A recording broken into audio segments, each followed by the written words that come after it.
If you are granting drug dealers pardon, this corroborates the rumors speculating and circulating around him as the president of somebody who has been involved in drugs. Come back to the, what's this man's name now? Is it Vincent or Victor? Who kidnapped Professor Michael Zekome? It's a slap on the face of the NBA. It's also a slap on the face of the judiciary. It's also a slap on the face of the police. After we're going through all this, you are going to release that kind of person back. That person also killed 6 policemen. So the people of Nigeria are still suffering. And there's nothing democratic in this our democratic process right now. All right, Barrister Mohammed Tsav, former chairman NBA Buhari branch, anti-corruption and civil activist, is our guest. I know that you are the son of former CP of Lagos State, Abubakar Tsav, who was a household name for a lot of persons. How do you miss him? Well, like a father and son relationship, I had a very close relationship with him. As a matter of fact, there was no issue I had that I didn't go back to him to discuss it. And the vice versa, there's no issue he had except if it was, as at the time he was working as a CP, if it was security issues, he never discussed that with me. But any other matters, I was his first point of call, of reference. If he felt, he needed legal advice on certain issues, he would say, Mohammed, what do you think about this? That's how close I was with him. Lance, you're working on a new book about him. Just take us a little peep into what the book is all about. Well, it looks like the book is a biography of himself, but it actually covers 3 fields: himself, his career, and anti-corruption. Because all those areas, that was all what made him who he was. The man who became a police officer and the man who transformed from a police officer to an anti-corruption activist. It's all in the book. It contains the 3 triangles about him. Of course, you saw the recent pardon by President Tinubu and the backlash, the reactions from Nigerians forcing the Attorney General to say that they are going to review the list. What does it say about this government? You see, I think for President Bola Tinubu to have even granted the pardon without adequate advice is impugning on the government. Because if we look at it, about 40% of those people who he granted pardon, or let's now say assumingly had granted pardon, because it seems the Attorney General is now withdrawing what was said, but it has already been said. 40% are drug dealers or involved in drugs. And this corroborates the rumors speculating and circulating around him as the president of somebody who has been involved in drugs, in as much as we may not have concrete evidence on ground in Nigeria that's acceptable in the court.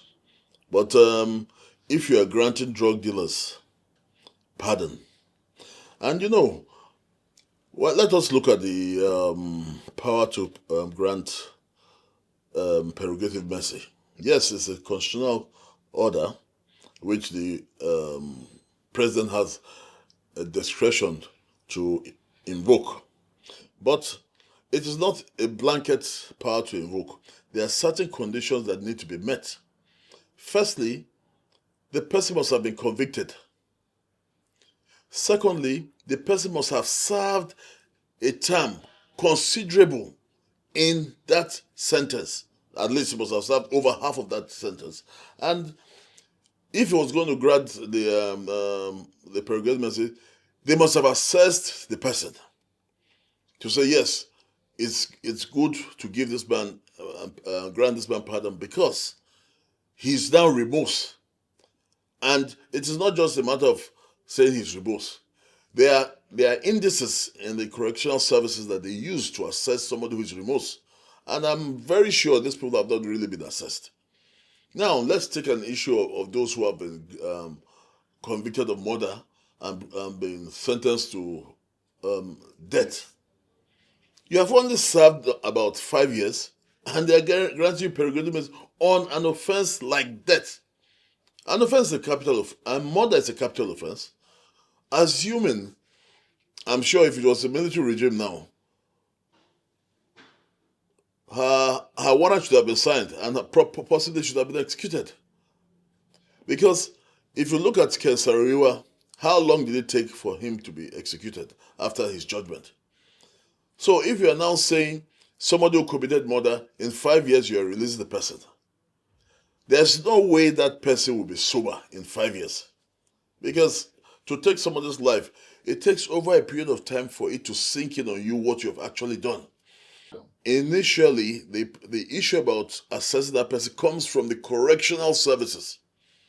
They have a board in there, a probationary board that assesses convicts. You see, like various jurisdictions, like I know in the United Kingdom, 1 year in a prison year is 6 months. America, I think a prison year is 9 months or 1 full year. 9 months year. Now, China, 1 year is 1 year. India, 1 year is 1 year. So it depends on the jurisdiction how you calculate the prison year. So now, the internal probationary board of the prisons are the first step of where that person starts being processed. They sit and the dialogue over your matter, maybe in your presence or in your back, but they still have to interview you before they give them how they rate themselves, how they rate the scores in there, before they now present it. Now, in that process, I am sure there must be a representative on behalf of that man, either as a lawyer or somebody who he chooses to represent him to at the board. It's from that process that they now say, okay, let's take it to the Presidential Advisory Committee on Prerogative Mercy. Now, Section 175 of the Constitution grants him the power to evoke that prerogative mercy. But funny enough, or do I say coincidentally, Section 175 and the number of people that were released were 175. And those 175 people released, I'm sure they were carefully chosen. Now, not out of the judicial process, but I would think for political reasons. Because so far, the judicial process, there's no element of it that has been satisfied in the list that were granted. Now, if we now say 40% are drug related, has it taken into consideration what the effect of releasing drug barons back into the system will do on the public health of the country? What of our youth who are growing up? What of the people who those people's activities has destroyed? Then let us talk about the mother. The mother. No, I will come back to the mother. Let's talk about, because a high percentage of those granted were 40%.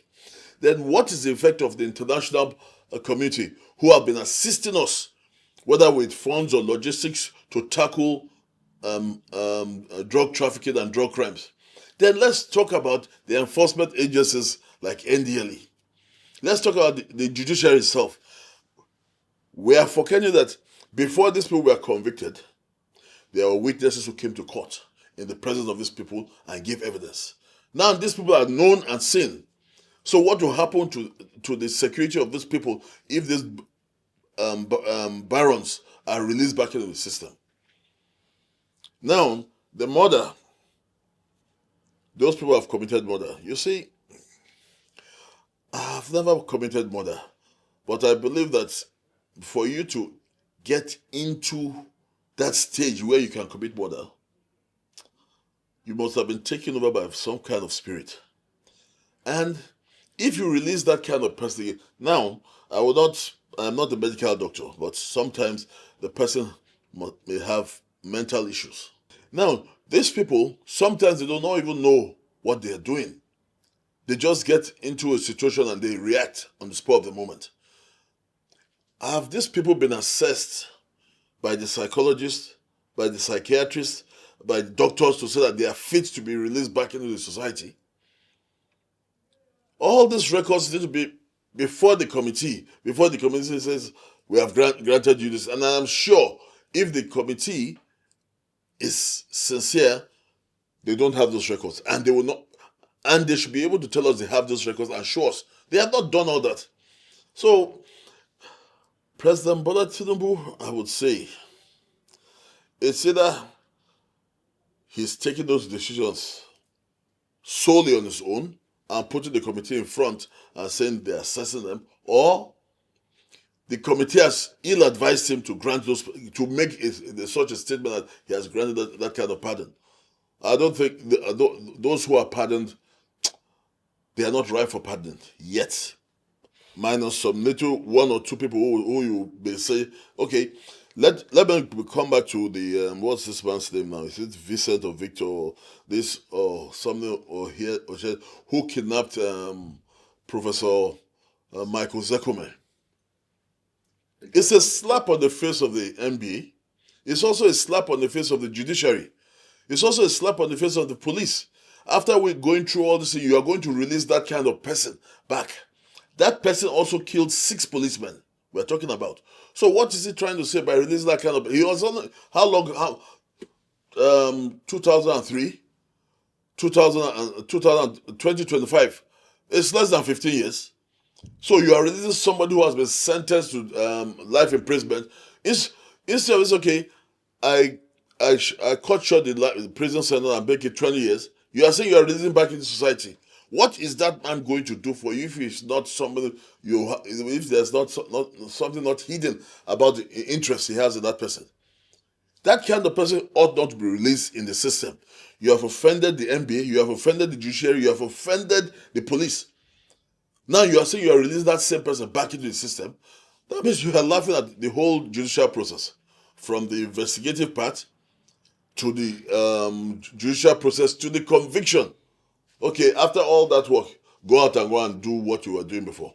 Because as far as I'm concerned, that man is not repentant. In your recently published works, you took a swipe at the nepotistic appointments of the federal government. Why did you go that direction, and what are your own options or solutions to his appointments? Well, you see, what I said is self-explicit. I don't really need to say it.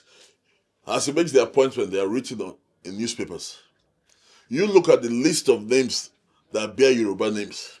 He's a Yoruba man.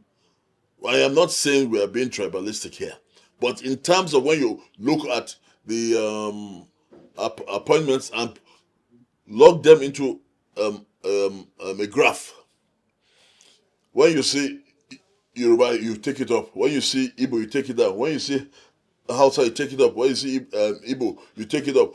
You will see after a level of the platform, you will see how many Yoruba names are up there, how many Igbos are here, how many Hausas are here. 3/4 of the names you see and hear are up there, and they all bear Yoruba names. And you see, the Yoruba tribe cuts across a lot of states. I remember in my primary and secondary school, they used to teach us how to plot graphs.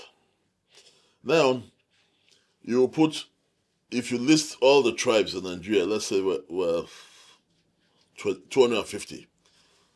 Anytime there's an appointment for Yoruba and you list the establishments, police, you take it up there. Judiciary, you take it up there. The ministries, you will take them up there. Now, in as much as the Yorubas are in various states, if you scrutinize the list, usually those states that combine Yorubas and other tribes, you'll find that it's the Yorubas in that state that get the appointment. Now, if we are saying he has an open government, when it was Buhari's time, Buhari was doing the same thing. Yes, agreed. But two wrongs don't make it right. Because Buhari was doing it, where did Buhari's government take us to? Now you are coming to do it. But the worst part of his government that in the midst of appointing the people, let me say, okay, I will not appoint people that I don't know or cannot work with. In the midst of appointing people that he can work with, where has it taken the Nigerian government and economy to? Because since he came in, the economy has been going down and everybody has been complaining. And it's as if he's inside a glass house. And if you're in a glass house, you don't throw stones. He's only what he hears in the glass house that he understands. What happens outside the glass house, he doesn't understand. If he really is looking for competent people to work with, it's not only Yorubas who are competent in Nigeria. There are other people around other states and other tribes who are competent. He should be able to look into this place and bring those kind of people on board. You see now, he's running helter-skelter, trying to prepare a ground for 2027 so that the votes come to him. And that is the reason for this prerogative mercy he has issued out. Because if assuming he did not give this prerogative mercy, which will ignite sentiments from where these people have collected mercy, will ignite sentiments as, this is the man who released us, this is the man who did this, let us vote for him. But let him put aside and getting his votes from convicted criminals. Let him more or less put emphasis on appointing people with the capacity from the minority tribes or other tribes who has not favored. That will give him more votes than these criminals. So I will say on Tinubu's government in terms of his appointments have been very poor. There is widespread outcry over hunger and hardship in the land. The government says its economic reforms are yielding dividend and inflation is going down. What do you say about that? What's your reaction? You see, there is no leader that is good and there's no leader that is bad. But what the issue is here, at the given point in time that leader becomes a leader, what are the issues that the people require at that point in time? Right now in Nigeria, our people don't want yachts. Our people don't want presidents who fly to France every other day. Our people don't want favored appointments. Our people want the inflation to drop. Our people want easy access to commodities without having to pay through this. Our people don't want taxes. Where are these people getting money to pay taxes from? Now, the people who can afford to pay taxes, like his ministers, his appointees, they even want to shortchange the government itself. Let's take a case for the minister of FCT, where there was an allegation he gave land to his son, and the bill that he was supposed to pay was 200 billion, and he gave a waiver that he should pay 2 million. So that's 198 million. Where did it go to? That's a big loss to the government. But nobody has scrutinized that. They have only overlooked it as if because maybe he's working in tandem with the president or so or that.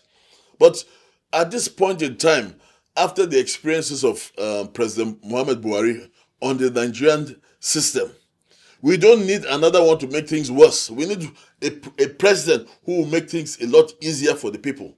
And this is where he has come in. He has not come in to make things worse. He has come in to make things lighter for the people. So if he's come here to make things worse for the people, he's not the kind of president we need right now in Nigeria right now. We need a president who will come in. Let's take, for instance, when late General Murtala Mohammed came in, and when the inflation started rising, the soldiers went in and opened all the warehouses. Everybody who was hoarding things and making things difficult for the masses, they opened up the warehouses, gave things out to people we need. Now, how can you From the moment you say subsidy is removed, the people who are bringing goods from the village have already added price because of the cost of fuel. The people who go to the park to pick up these goods and bring to the market have hyped their own price because of cost of fuel. So that singular statement of removing subsidy has turned the whole system upside down. You have not yet stabilized the economy where somebody can actually get money and go to the market. Before, you can actually go to the market with 5,000 naira, 10,000 naira and buy food stuff that will feed your family. Now, if you go to the market and take 100,000, you are lucky. And even with that 100,000 you are taking, what you buy may not even take you for the whole week, for the whole family. So where are we when President Bola Tinubu is only looking at taking money out of the system from individuals, taking money out of the system from individuals? Now we have a situation where what the bank deducts from your transfers, it's arbitrary. Today you see 15 naira, tomorrow you see 3,000 naira, tomorrow you see 250 naira, tomorrow you see 450. Nobody can tell you what's the fixed amount. They only tell that CBN, federal government said. They said they are charging money for card maintenance. How are you maintaining a card that is in the customer's pocket?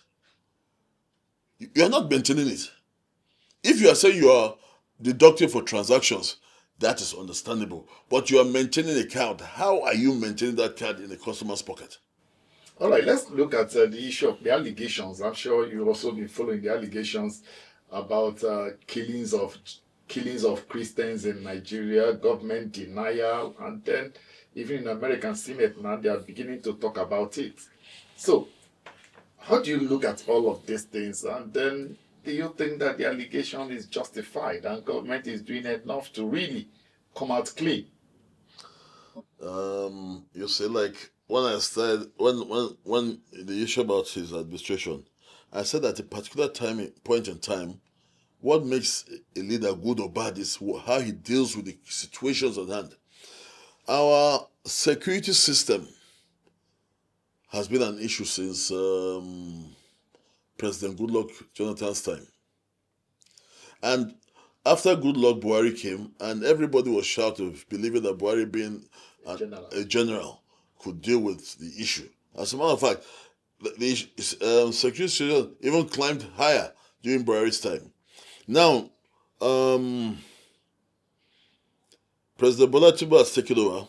I think that should have been his priority first, to deal with the security issues, not to deal with subsidy. Now, we're talking of the allegation of Christians dying.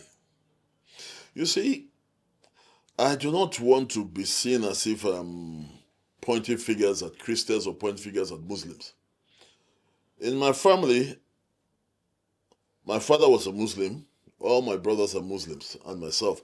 My mother was a Muslim, my mother was a Christian, all my sisters are Christians. So I live in between. But the truth is, you cannot have this kind of security issues going on in Nigeria without knowing who is sponsoring this issue. It can be a Muslim, it can be a Christian, but I know it's tied to politics. Now, if they are trying to sow the religious seed by saying it's Christians who are being killed. Have you not heard about mosques being blown up? Did you not hear about the attempt on Emir Bairo's life? Did you not hear the attempt on the Sheikh's life? Did you not hear the attempt on Zulum? These are all Muslims. Why is it that when it's an Islamic issue, people always make it look as if nothing has happened? But if it's a Christian issue, they will say, they are killing Christians. What of the gunshots in the church in, is it in Newe or so? In the east? I forgot, they traced it back to some drug dealer in South Africa. So you see, if something like this happen, you actually need to do the investigation to that particular incident. You don't just generalize that Christians are being killed. And you don't just generalize that Muslims are being killed. Because those people who are behind these things are usually from the ruling class. Like when Boko Haram started, I have a friend, he's from Maiduguri. He says the Boko Haram members are members of the elite families in Maiduguri. People know them, but people can't say anything. Now, these are Muslims getting up and killing Muslims. Are you saying that Christians don't get up and kill Christians? Must it be that they are killing only Muslims? Maiduguri has Christians. Bauchi has Christians. Adamawa has Christians. Nasarawa, Gombe, Benue have Christians. FCT has Christians. Niger has Christians. Kaduna has Christians. Now, when these marauders and bandits and kidnappers and everything come, do they identify you on the road that you're a Christian or a Muslim? They just stop the vehicle and pack everybody away. So that issue, when they start saying it's Christians, they may be right, they may not. If they are, whoever is accusing that whether the government or the Muslims are killing Christians, let him bring the proof that these killings emanated from it. They will agree that yes. Before we agree, they would even ask questions, investigate and say, why are you killing them? I say, yes, I'm killing them because I'm a Muslim, I don't like Christians. But we've never had that kind of statement. And we are making allegations that, I don't know, did your question say the government or the Muslims are killing Christians? Because either way, there must be a reason why these particular people were killed. Because bandits, kidnappers, they only do that for money. It's not, they don't care whether you're a Christian or a Muslim. But when you are saying there's a religious uprising, that the Muslims are killing Christians or the Christians, that religious uprising is usually from a political class who has incited it. All right, let's move on for the sake of time. There have been massive gale of defection mostly from the PDP to the APC. Now people are expressing fears that we might be heading to a one-party state. And if you look at the PDP governors that have moved to the APC, you begin to ask, do they truly represent what an opposition is? And do we have cause to worry? You see, our politicians, they're like chameleons. I would not say all of them, but most of them. Anybody who has defected from one party to the other is a chameleon. He's only going there because he has interest or is supposedly thinking that the grass is greener on the other side. Now, if you're a member of a political party, you must have sworn to their oath that you are their member. If anything goes wrong, you should stay there and rectify it, not to jump ship and enter another political party. Now, the reason why they're saying it may become a one-party state because those people who were in PDP are now in APC. Those people who were in APC went to PDP. There are some politicians who have jumped ship more than 3 times now. I don't want to mention names, but they know themselves. Any political party who knows its onions or its members know their onions, they will not defect. All they have to do is go back and sit down, go back to the drawing board and say, why did we lose this election? And start from there to rebuild themselves to counter that, not jumping ship. Because if they jump ship now, do they really think that the people in the party they're jumping into don't already have a hierarchy? You cannot jump from that party and come here and want to supersede those who are already there. You also have to climb that ladder. And before you climb that, how are you sure that the other party will not take over the government? Because our Nigeria, what you think it is not what it is. You might go to the polls and you find that, okay, the elections have happened and unfortunately you are not able to rig. And our political system is so funny such that Omoriola won his governorship from prison. Can you imagine that? He was in prison when he won his election as governor. So what are you trying to say? You did not come out to ginger your supporters, but they voted you from prison. So if APC now is the ruling party and everybody's jumping to them. The kind of following that Peter Obi garnered during the last elections, it shows that the way Nigeria is going, you don't have to belong to a particular party before you get the following. It is how you convince the populace. And our generation today, Gen Z, they are more likely to listen to people who speak their language than to listen to people who are speaking the old generation language.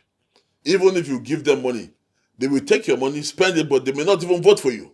Do you see P2B as a possible threat to Tinubu in 2027?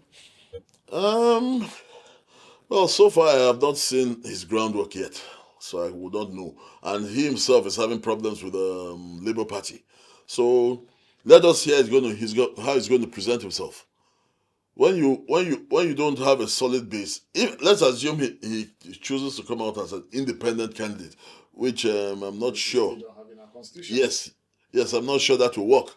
So if he has left APG to Labour and is now leaving Labour to another party, what does that mean? He's defected as well. So his purpose has no foundation. His purpose is I want to go the presidency by whatever means. He should have stayed in Labour or ABGA and dealt with the issues that were challenging him there. So let us see how the breeze blows. But from all indication, since everybody is deviating into APC, the Almighty Allah is always in control. Unending trial of Nnamdi Kanu. What does he say about the independence of the judiciary? And for you as a lawyer? You see, there are various schools of thought in the judiciary. Now, for someone like Nnamdi Kanu's situation, or let me be specific, Nnamdi Kanu's situation, I may not have the full facts, but for consecutive governments keeping him where he is, there is something about his own particular case that does not warrant them to release him. I do not know what that is. Because as a noun, probably if he had, like I said, I don't know what it is, but I'm sure there must be some certain conditions that I'm put forward to him. Look, if you meet these conditions, then you can go. And he's not ready to meet that conditions. I am just speculating. Now, what is going on in the East? No work on Monday. It's as a direct or indirect result, and it's traceable to him, his people, his followers. Now, if you have that kind of thing going on in a part of your country, and the man who is linked to that is in detention, and that is going on, what if you release him? What happens? Now, if they say he can solve the problem, if you are suggesting he can solve the problem, has he agreed that if he goes out, he will solve that problem? You know, when they want to grant you bail in court, in a normal case, they give you conditions. If you are not able to satisfy those conditions, they cannot grant. They have granted you the bail, yes, but you must meet those conditions before they release you. So we need to go into Nnamdi Kanu's case properly to say, why is this man still being detained up to now? If they really want to shut down Nnamdi Kanu's case, the Attorney General of Federal can be instructed by the president to go in and invoke the power of nolli prosecute and stop all the charges against him, and that's the end. But they cannot go by prerogative mercy. He does not qualify in the sense that he has not been convicted. But if he has been, if it's an issue they want to be released, let the instructions be given to the Attorney General. Go and stop that case. Go and invoke the power of nolli prosecute, and that's the end. As soon as he invokes it, from that moment he invokes the end of the court, Nnamdi Kanu will walk out. There's no bail condition, there's nothing to it. So invariably for now, the government don't seem to want him to be released. Invariably, yes. And of course, lately, the president of NBA had very strong words for the judiciary during the inauguration of the new SEC. For you, does he have justification? on his position? You know, I know he's your the president. I know the fact that my president does not mean I cannot have a different opinion from what he has said. But the truth is, what is said, I concur with it. And ordinarily, the MB are the is the spokesman of the judges or the judiciary, because the judges cannot speak on themselves. The nature of their job makes them recluse. So if there's anything wrong with the judiciary, the NBA speaks on their behalf. And if there's anything wanting about the judiciary, we should be capable of saying the same to the judiciary. And vice versa. It's just that when the judiciary is talking to the NBA, it's in court. Nobody's there to put on the papers that this is what the judge said about this lawyer or that lawyer. But when we want to talk, it's in a public forum where we'll talk, and maybe I will pick up on and you say, the NBA president definitely has his reasons for making such a sketching statements about the judiciary. And funny enough, some of our lawyers are the ones who actually encourage the impressions people have about the judiciary. You can remember when there was a raid on some judicial officers during President Mohammed Buhari's time. In as much as we would criticize the mode in which the operations were carried out, but they still got evidence to prove that some of these judges, this is what they were doing. So we cannot put a blanket over the judiciary and say that, no, you cannot do that, when we know that some of them are involved in this kind of unwarranted behaviors. So a lot of judges are good, a lot of judges are bad. Until you're able to prove that a judge is bad, that's when it's called a bad judge. But we have good judges. Lastly, do you think that democracy has really served its purpose in Nigeria, giving people's perception about what they term selective rule of law? My answer to that question is a categorical no. Nigeria has not benefited from anything democratic so far. Well, except maybe from Obasanjo and Yar'Adua's period, when we were smelling the democracy by the imposition of the rule of law, especially by Yar'Adua. Rule of law should have been imposed in Nigeria since the 60s when we got independence. About 50 years down the line, that is when we're talking about rule of law, when the whole system has been corrupted and decayed in corruption. Now, unfortunately, Yar'Adua didn't live long enough. Now, the democracy only favors those in politics. And, funnily, before, I used to think that politics was like regular civil service. No. In Nigeria, politics is a career. You follow politics from the beginning till wherever your career cut short. And the way they think are different from what other people think. If you go and meet a politician now, your member of House of Reps representing you, or your senator representing you, and you ask him that you have this problem, the first thing he's going to ask you, which political party do you belong to? He's not thinking of solving your problem. He's thinking on the lines of which party you are in. That is the requirement for him to deal with you. Is that democracy? It's not. The people of Nigeria are still suffering. And there's nothing democratic in this our democratic process right now.